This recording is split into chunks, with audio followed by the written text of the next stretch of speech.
hungry Trilobyte podcast would like to start by acknowledging Soonercon. Join us for Oklahoma's premier pop culture convention. Soonercon returns June 20th through 22nd, 2025. This will be the 33rd year for Soonercon, and this year will bring even more cosplay, celebrity guests, kids' workshops, gaming, comic art, and after-hours events. Visit Soonercon.com for details. On mic today, we have Robyn Stewart, fresh off of the bus from Kronos. How you doing? Very well. I'm so glad to talk to you. For anybody who doesn't know of your work, which is unfortunate if they don't, because you have been embedded in Star Trek for a very, very long time, you are a Klingon language expert. That's what they call me. It's hard to be a Klingon language expert on this planet because there are very, very few Klingons available, and the ones that are kept under close wraps. And that actually was one of the first things I wanted to ask you, because there's a bit of a disagreement in fandom as to what happened to the character of Maltz after you've done your research. I love this stuff. Now, I will confess I'm very bad at languages. I barely passed high school Spanish. I am struggling through a mediocre form of French, but I really do like the fictional world of the Klingon universe a lot. So, just to bring the audience up to speed, when Captain Kirk and his crew captured the bounty, Maltz was on board and was taken back to Federation space, and there's nothing canon as to what happened to him. People fall into one of two camps. They say he either killed himself in prison or went back to Federation headquarters to help with the Klingon language translation. Where do you fall? Yeah, well, as you know, Kirk said, "I'll kill you later." But we've seen a lot of Kirk's adventures, and we know he's an inveterate liar. Kirk did not kill Maltz. And as members of the Klingon Language Institute know, he was first a prisoner, but now I would say more of a guest of Mark Okrand, a linguist. And Mark gives us updates. Maltz apparently lives in his basement. He's got a lot of access to Federation culture and Federation resources. I think he plays a lot of video games, eats our food. And so he's able to, answer a lot of questions we have about how we might say something in Klingon. That's a good answer. A very, very good answer. I'm guessing those games would probably lean in the direction of first-person shooters. I don't actually have information on the video games that Maltz prefers. I just had to throw that out there. But you got into this about the same time that the world became familiar with the name Maltz in the late 80s. And that was a time when Trek Fandom was very, very different. Can you kind of describe what it was like the vibe that was going on in the fandom at that time? Okay. Well, we had the internet, but not the internet we have today. The closest thing to social media was a network of news groups, and they were really only accessible to people that were at university and had .edu accounts. There'd been a long span with no Star Trek. Like we went from the end of the original series all the way to, you might know better than me, the year that The Next Generation came out. And it was the late 80s. I know I was in university. I didn't have a television. I would go to the campus center with, a group of other hardcore folks, and we would watch The Next Generation as each episode came out. I bought my Star Trek merchandise from Majel Barrett herself through a mail order catalog. Actually, at one point, I have her signature on a credit card refund slip because an item was not available. Wow. And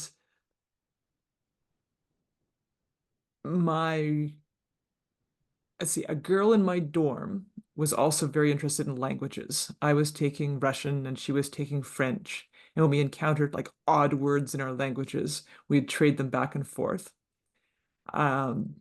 She knew I was interested in Star Trek because I had dragged her to a showing of Star Trek 4 put on by the Computer Science Club. So she was at the bookstore one day and saw the Klingon dictionary there and told me I might be interested, and interested I was. And I got that and looked through it.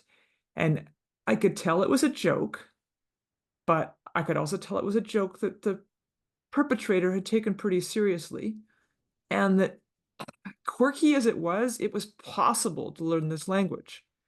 I looked at it, tried to figure out a few things, and I looked for other people on the internet. Now, Google didn't exist then.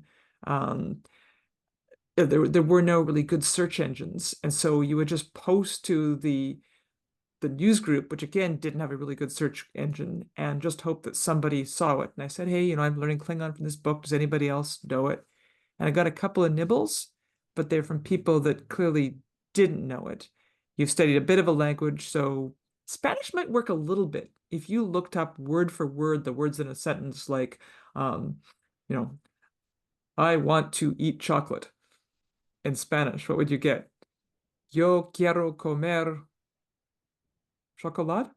I think that's right. And um, you might be missing, my Spanish isn't good enough to know whether it should have been el chocolate or something like that. But it would be understandable. Whereas Klingon grammar is different enough, and a lot of Earth languages grammars are different enough from Spanish, just happens Spanish and English have quite similar grammar, that were you to look up those words in sequence, A, you wouldn't find many of them, and B, it would be gibberish. And that's all I got back. And I thought, well, yeah, I'm the only one wacky enough to try and learn this. And in fact, a friend sent me a newspaper clipping. It was actually after I left university. It was the same friend that we've been exchanging words with. And it talked about a project where people were trying to translate the Bible into Klingon. And the newspaper headline writer had grabbed, I think it was a phrase from "So they shall have eternal life."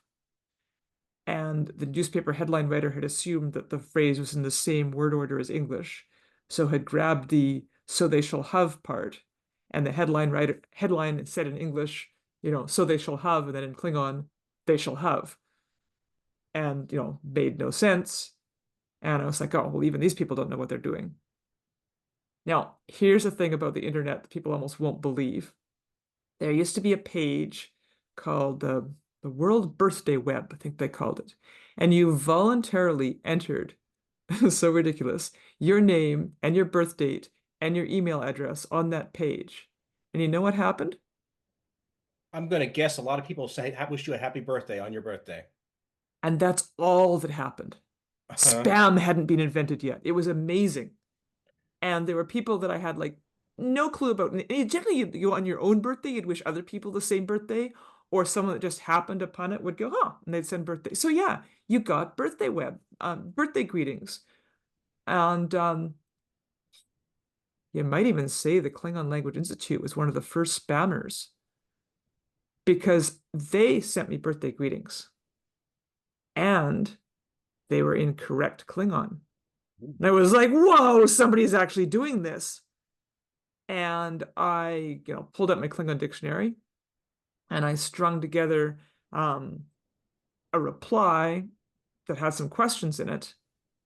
And then I got back a really generic reply. And I'm like, dang it. They don't actually, they've put together this one birthday greeting, but the people who are answering this email, like they don't actually speak it. I still am the only one. But I'm the sort of person that A, will write a constructive complaint email to a company if I have an issue, and B, will write back again when I get that, oh, we're sorry you had this experience, completely generic reply. And so I wrote back like in more detail, and I think I included English, and then I got a more personalized reply and discovered that, yeah, the Klingon Language Institute was a thing. And I attended, this is back in the early 90s, the third annual conference of the Klingon Language Institute.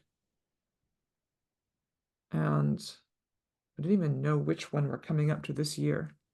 Look at my calendar and see, because of course it's on my calendar already. 2025, July.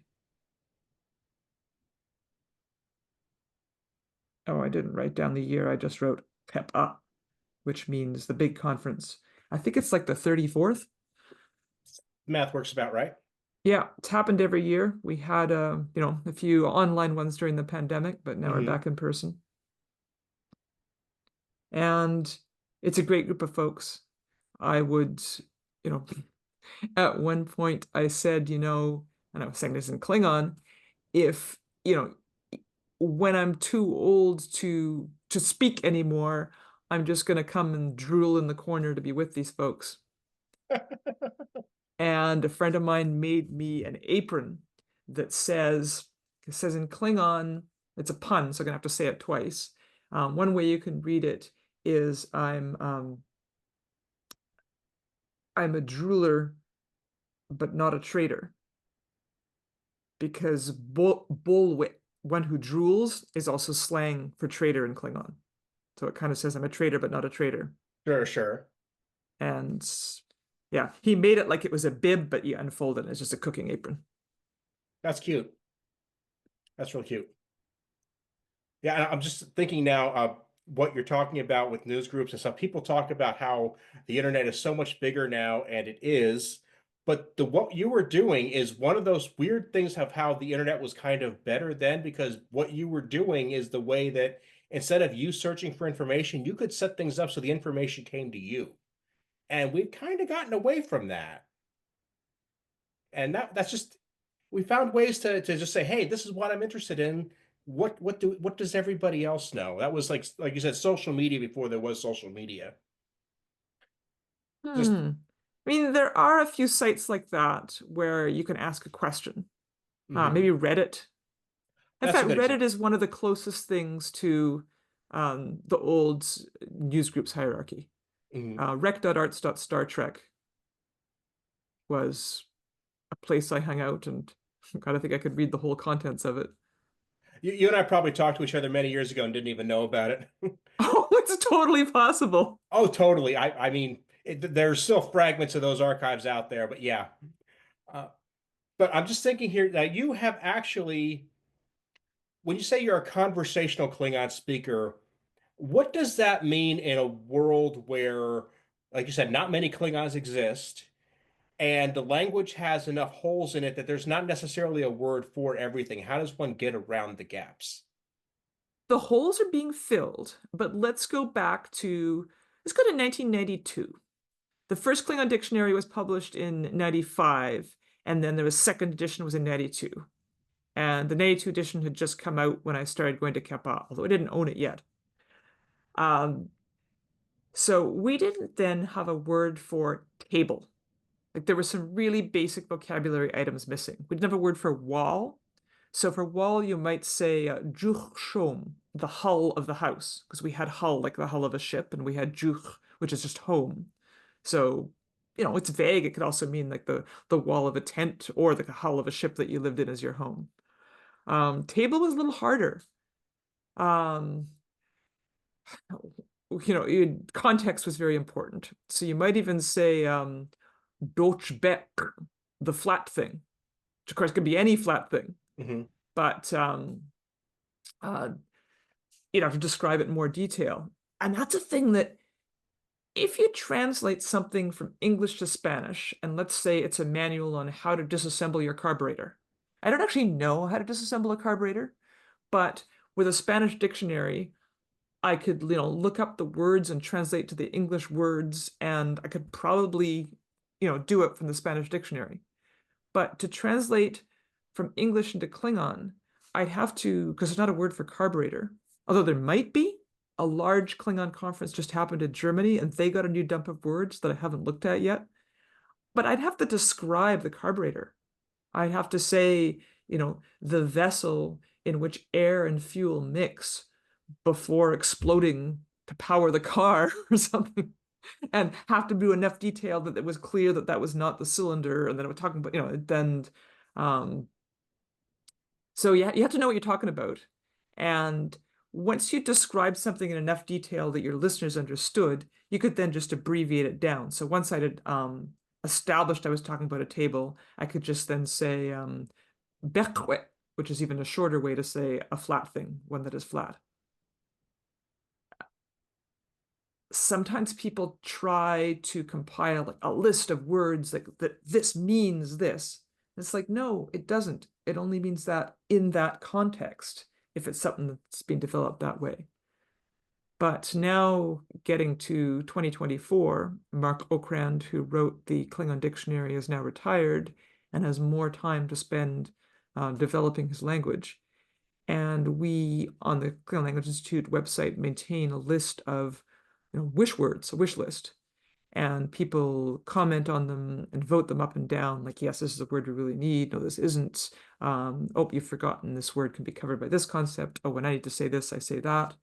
And when the convention's coming up, Mark looks at the list of words and runs it downstairs to Maltz, and Maltz will explain whether or not there's a word for that and what it might be. That does make a lot of sense. It seems that we have collaborative efforts between the experts on this planet and the experts elsewhere in the universe. Exactly. That does, yeah. There's a disturbing number of Terran animal analogs on Klingon planets. It's Okay. becomes surprising how often someone says, "Oh, I need a word for fox because I'm translating this book," and Maltz is able to, pull out of his kivon something that matches. Well, there is the concept of parallel evolution where life forms tend to follow a moderately similar path under similar conditions, even on very different planets. Must see what's going on. I would think so. And if there's parallel evolution of biology, parallel evolution of language is a reasonable extrapolation. But I'm just speculating at this point. Mhm. And of course, we have our loan words. The Hmm. first time people went to, because when we don't have a word for something, we'll just throw the English word in. Just the way I'm sure you've heard plenty of speakers of languages other than English, and they're carrying on a full-on conversation in their language, but you keep recognizing words because the words have come through English and they're just using Hmm. them. And so we do that. And the first time people went to write the word internet, it was kind of amusing because the sounds, including the capitalized I, like the only difference between writing how internet would be, the pronunciation would be written in Klingon and in English is there's an apostrophe in front. And so we just started using that. And while Klingons may have a computer at some point in their history had a computer network similar to ours, we use the word, internet, just like that. Does make sense. I, I'm told that you can actually basically tell how old a word is by how much variation there is among languages. Words like internet tend to mean the same thing across the world because it's a fairly recent word, and we all just said, hey, this is the word we're going to use for that thing broadly. Yeah, that makes sense. And I love how English will steal a word that is just like the generic word Hmm. in the language they're getting it from. But because the English speakers learned it in a particular context, then they apply that to that very particular context. Like, oh my goodness, what English has so many words for stick. And they just, come from different languages where they got that word rod and picket and stake and Uh, um yeah, the word pedigree is actually pedigree in French as well, and they took it from the English, but the English originally took it from the French, who referred to the genealogy charts, which are like spread out like the toes of a big wading bird of the little tree of who's descended from whom. And they called that the pied de rue, or the pied de ré of the foot of the crane. And the English took it, mispronounced it, and then the French took it back. I love that kind of stuff. I had no idea that was a thing, but it makes sense. Yeah, we do that. I actually, you've heard the quote about English. Oh, I have to look it up and add it. Um, English doesn't borrow words from other languages. English, chases them down dark alleys and beats them over the head and riffles through their pockets for spare vocabulary. Yes. James Nichol, the originator of that quote, went to my school. Was in theater group with him. Nice guy, fun guy.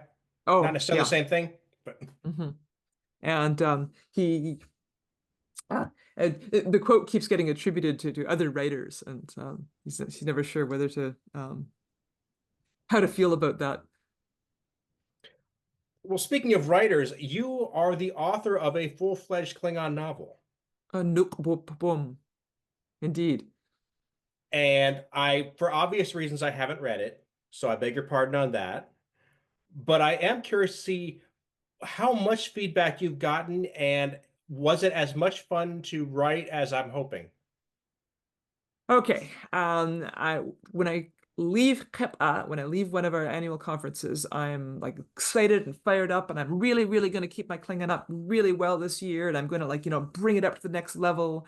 And um and it's a plane ride home. It's in Philadelphia or Indiana or something. And so on the plane, I started writing. I was going to write a short story, and I started writing it, and then wasn't quite finished. I read a bit more, and then I was like, oh, I'm going to add some background here. And then it turned into the entire novel, which, yes, was very fun. I think I spent over a year writing it. And there are 5 copies that I made, as in I went to one of those vanity publishers and plunked down my money, and the 5 copies. I've got one, the director of the Klingon Language Institute has one, and the others are in the hands of friends. But I also made the text available on the net, and I've seen and autographed a couple of copies that other people had printed off, one of which was done by somebody who was an amateur bookbinder. So there's like it's an Oh, edition of one, an absolutely exquisite copy. One of them has nice. front matter added in Finnish because the speaker is Finnish. My original had like zero English. The idea was you would pick it up and you would just like have no idea what it was. It was only Klingon. Hmm. So I was a little bit like, I didn't want an Earth language added to it, but put it out there. It's the only way people can read it. Um, it was so much more of an exercise just for me to do it that I was a little bit surprised at people reading it. I gotta go back to that kept at Wedge Ditch, the 3rd annual meeting again. And now I was really excited to go to this, and I sat down with my original first edition Klingon dictionary because I didn't know that there was a second one, and I memorized all the vocabulary. I had flashcards because maybe there were computer flashcard programs then, but I didn't have one.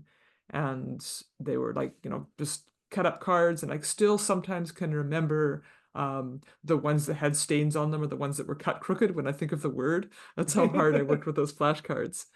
And the word keer, shortcut, I accidentally didn't capitalize the I, and so I still picture it with a lowercase I. Uh, but I learned that vocabulary cold and the grammar. Like, I knew where I was, and I turned up, and the kepa opened with a banquet. And at the banquet, we're sitting at tables, and it was pretty nice. And they remember that they brought like a jug of pop to the table. And I said, does it contain saccharin? Because I have a reaction to artificial sweeteners.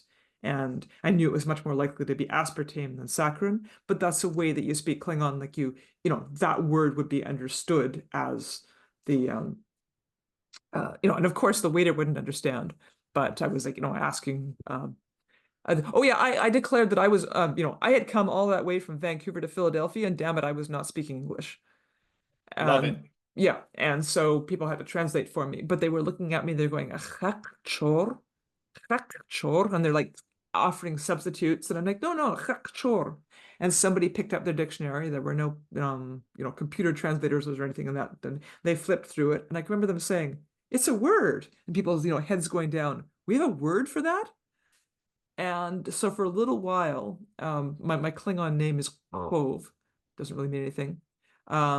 Words like that existed in the vocabulary but weren't used a lot and not a lot of people knew were called Hove words because I was the crazy person that had Hmm. learned them. But now new entrants to the language, like they learn the vocabulary. And yeah, that year was I remember there was someone else she'd been speaking Klingon longer than I had, and a lot of people spoke Klingon by saying something, flipping through their dictionary, paper dictionaries, flip, and coming to the next word, the next word. Conversations were really slow. We had to start somewhere, and this was, only the third gathering, and people didn't have all the words at their fingertips, didn't have all the grammar, um, and I might have known all the vocabulary, but sometimes I had to stop and think about what the correct prefix would be to conjugate my verbs, stuff like that. And, so that was normal to speak slowly and to speak at the speed that the people could keep up. And there was that night a Shibdoch, a satellite passage above. And a friend who knew was like, really interested in that, invited us to come outside and see when this. I mean, and now it's stupid because there's like how many thousands of satellites are there above? Nobody would like break a conversation to go and see a satellite go over. True. But um, that was the thing. So we were going to go outside and see if we could spot this satellite. And I guess it was before dark we started because we were like walking along in the twilight, and just the three of us, talking and doing stuff. And the one member of the group kind of fell silent as the night got darker. It got too dark to read the pages of her dictionary. Oh, And that was how fast people could look things up in the dictionary and how slow conversations were then, that she could follow the conversation until she couldn't read the dictionary. sure. That's it. And I And so started on this tactic answering a question of yours, but I suppose it doesn't matter. that's quite all right. I'm now thinking of a million other things, and I'm not sure what to bring up first. But let's just say, you and I noticed each other on Twitter back when Twitter was a thing, and that was like in the heyday of your work on Discovery. Yes. You were the Klingon expert on the beginning of Discovery, and what people might not know quite as well was you were also key in the creation of the Klingon module of Duolingo. Ah, yes. You can still hear my voice there. And how did that go? Did they welcome you in? Was it a good program? Was it a good experience?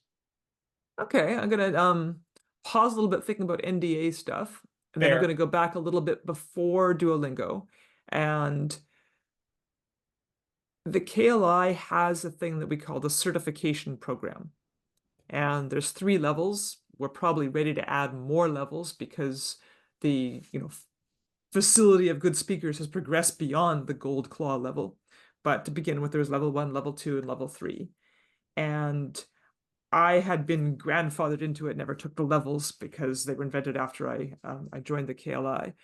But at the annual meeting, which is mostly a lot more fun than a general meeting, but we did have a general meeting part, and it was brought up that, or I just noticed that there was quite a high failure rate among the new people of the first level. And I said, not we shouldn't make things that are easy because that wouldn't be Klingon, but the first level, it seems like it's too high a first step. And when people have put in the effort, they've been studying, I see them studying hard, they come to the conference and they write that test and they look so disappointed afterwards. And like maybe we should make it easier, make an easier level. And they said, Cove, it's not really that hard. And the guy who was in charge of the test showed me. And I was a little shocked, but no, that the easy level was, it was worth learning. Once you learned that, you could have basic communication, but it was, not too hard. And I said, okay, I'm going to do something about this. I'm going to make a beginner level course that, once they've taken that course, they'll have no problem passing an exam. And um, it doesn't have audio because the test isn't audio, it's just written. And it has just the vocabulary that's on the test and just the grammar that's on the test, with a couple of exceptions that I needed to make it work. And that's on the KLI's website. I think the first few units you can do for free, and then you need to join the KLI. And had I finished that? I think it had just been released. And I understood that there was a group of people that were working on a Duolingo model. It was in, alpha testing, or no, it was just in the incubator, they called it. And um, so for, people were saying, oh, are they competing? And I didn't know anything about it. And then it came online, and I think it was online in beta, and then they invited me to join, and I'd finished the other one. And I don't see it as competition at all. Like, one is targeted for the level, and the other one is fun and it's got speech and stuff. Although it did at the beginning, it didn't. It didn't have any audio. And I don't remember whether I came on specifically to do voicing or whether I came on and helped with the language first. But I did both of those. So a structure was already in place. And then I started recording you had to record every individual word and every individual phrase. It's a somewhat tedious system. And there's an often voiced criticism of Duolingo. Why do they have Klingon, but they don't have insert important world language here? Or insert endangered world language or local language? And I can answer both questions. This is fascinating, by the way. Yeah. If you have let's go with Halkomelem, which is a language spoken in the place where I live, which is the unceded territory of the Musqueam people. And it's a language that is close to extinct because of colonialism. But there are a few speakers and more speakers of the Squamish variant, and if you have a few of these treasured, generally quite elderly speakers, you absolutely do not want them to waste their time on a platform like Duolingo. It is, a lot of repetitive, nitpicking work to get a thing to work. You want to set them up so that they have everything they need to live, and that young people who want to learn the language come and do their chores for them and work with them and do everything so that all their energy goes to sharing that language. And the people that they are, giving their time to are people that are really going to learn that language, not who are just going to collect another flag on Duolingo and move on to the next one. People who are going to learn that language, who are going to speak that language, and who are going to convey it to their kids so that language can survive. And the languages that are on Duolingo are either done by the core team of Duolingo employees who are looking at, it is a business, what is the most demand to learn? And while things like Tagalog is one of the languages people say, why doesn't it exist on it, is a hugely widely spoken language, there are not many people that want to learn Tagalog. The ones who know it want to learn other languages and do very well. And have better things to do with their lives than put it into creating a Tagalog for foreigners. Here's a story. One day I was on my way to a Klingon language conference and crossing the border, rather going through customs in the airport in Vancouver in order to go to the States. And I don't just say, oh, I'm going for pleasure. When they ask me, what is the purpose of your visit? I say, I am attending the 22nd annual conference of the Klingon Language Institute. And this one-time crossing, the customs officer just thought this was a little odd. He was, from his slight accent and his name, originally a Spanish speaker, and that he had, learned English by effort. And he said that, I don't see why, why you would put effort into learning this language. And then I told him in bad Spanish that this was fun for me and I could learn other languages, but this was my fun. But that he was making the point that there's, when you don't already speak a language that is like the power language on the planet, you have better things to do than learn a language that has no power. In fact, that's, I think, how I caught your attention on Twitter, that my pinned post says something about, do whatever it is you do, do it passionately, and remember that I got a job translating Klingon. Yeah. And there's a lot to that. There really is. And there's so many things in life that we have to do that generally don't bring us a lot of joy. And I'm one of those people that think if you can earn a buck doing what you love, I'm really happy for you. But that's a luxury a lot of us don't get. So when you do find those moments to get your joy, wherever it is, please pursue that. Don't hold yourself back. Yeah, and you never know how it's going to be. Yeah, that year, like I got a call from somebody who said like, how do you like to translate Klingon for Star Trek? And to my mind, well, Klingon is for Star Trek, so yeah. And I'd done a lot of little Klingon translations. Somebody wanted his poem translated into Klingon. Sometimes ad campaigns they want to use Klingon because I think it's edgy. And there were a lot of like little jobs like that the Klingon Language Institute does. And so it didn't really click for me that there was like new Star Trek coming out and that's what I wanted. And then I didn't hear anything for ages and didn't think anything of it. And then I remember it was just before Christmas and they might have had a power failure or something. Because I must have, I had the email on my computer, and I can remember by candlelight reading the first scripts from Discovery. I'm like, Ooh. wow, they get this. It sets the mood for sure. Yeah. Yeah, Discovery was a wild ride. It was wonderful to have Trek back after over 12 years, and it was great to see a new spin on it. It was great to see a new spin on the Klingons.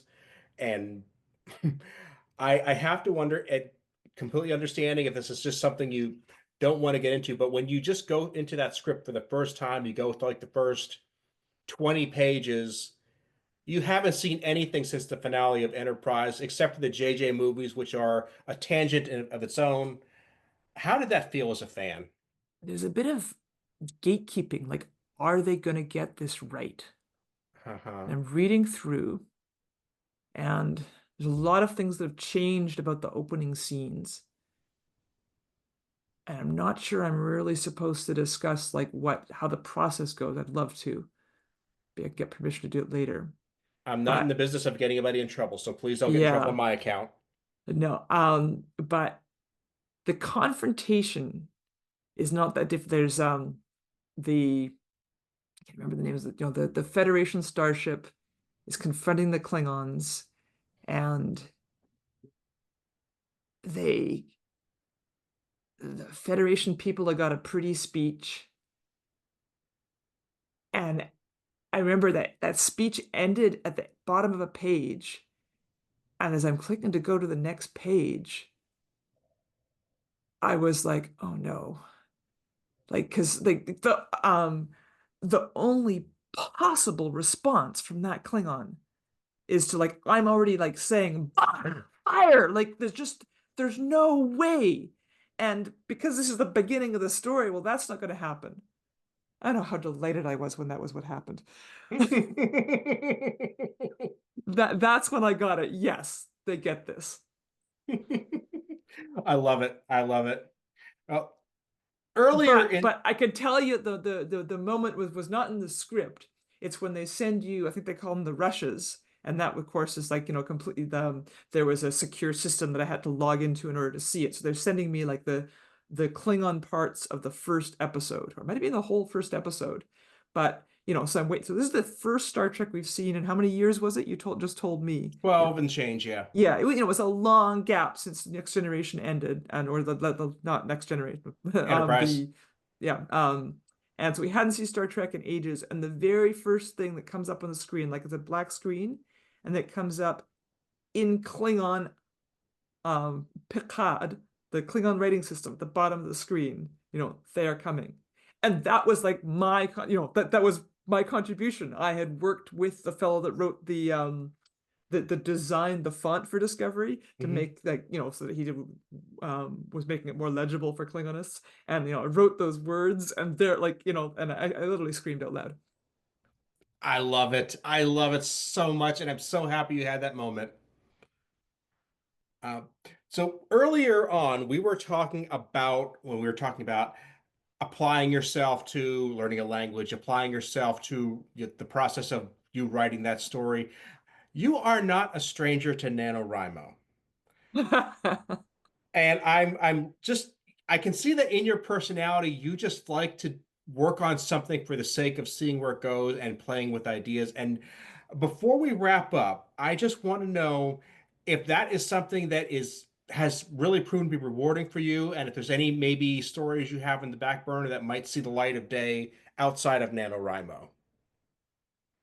Outside of NaNoWriMo. Yeah. Hmm. Um, I consider NaNoWriMo to be a game that I play in November, and on one occasion it leaked all the way to March. Wasn't doing too much that winter. But just like somebody that plays pickup hockey, I have Mhm. like no intention of trying out for the NHL. Fair enough. Fair enough. And that's that I recommend that because just being able to get out and have fun and be creative is all it takes sometimes. I want to thank you so much for meeting with me. I truly enjoyed this and I'd be glad to have you back anytime. But before I wrap up, I'm going to make sure people know everything we talked about, the Klingon Language Institute, your work will all be on the show notes of this website on my website, aaronbosick.com. Where can people follow the rest of your adventures on the web? Oh wow. I'm not really active on X. It was by complete coincidence that I looking for something else and logged in and found your message and responded to it. Um, yeah, maybe I should start having adventures somewhere. Okay. I'll get back to you I on that. I'm a big fan of Blue Sky, and I occasionally use Instagram, so props to them. But again, thank you so much, and I'll see you soon. All right, so long.